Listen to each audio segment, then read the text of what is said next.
We're headed to an island off the coast of the state of Washington. The island is called Friday Harbor. There's something very interesting on that island that I want you to see.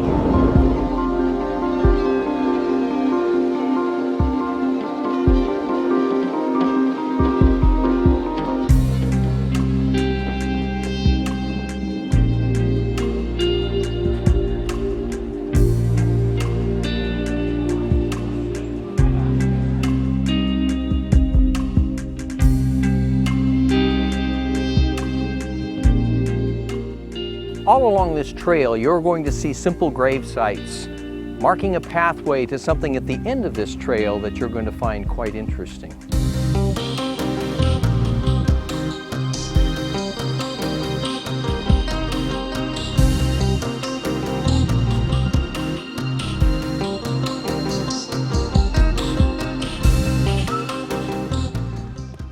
This is the John S. McMillin Mausoleum.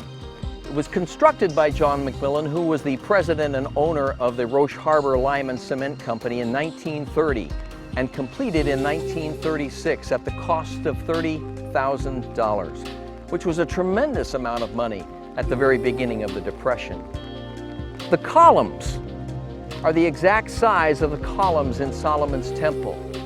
Everything he did in constructing this mausoleum has symbolic significance.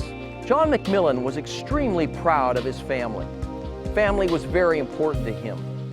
So when he constructed this mausoleum, he built a limestone table in the middle. And around that limestone table were chairs that represented each member of the family. Those chairs were also crypts that hold their ashes to this day. And it represented the family sitting together in the hereafter. Seated at the table are his children, Paul McMillin, Fred, John himself, his wife Luella, John Jr. resides here, as well as Dorothy, their daughter. On the back of John McMillin's chair, he lists his educational accomplishments and everything that was important to him. That he was a lawyer, that he was a 32nd degree Mason, he was a Knight Templar, a Noble of the Mystic Shrine, that he was a Methodist, and that he was a Republican. But there's another story here. Something is missing.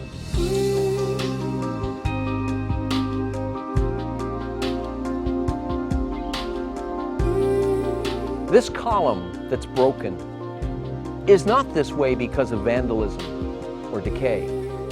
John McMillin constructed it like this. Now, the local tourist brochure will say that this broken column represents the unfinished state of man's work, when the string of life is broken. But the locals here will tell you a different story altogether. You see, John had another son, and that son married outside of the Methodist religion. And when he did so, John McMillin was furious. So he constructed this in such a way as to send a message to that son that you started out in the family, but the column will never be finished. And if you'll notice, there is no chair at the table for that son. So I ask you this question: is this a monument to his family, or is it a monument to his bitterness? Hebrews 12:15 says, "Don't fail of the grace of God, lest any root of bitterness springing up trouble you, thereby many are defiled."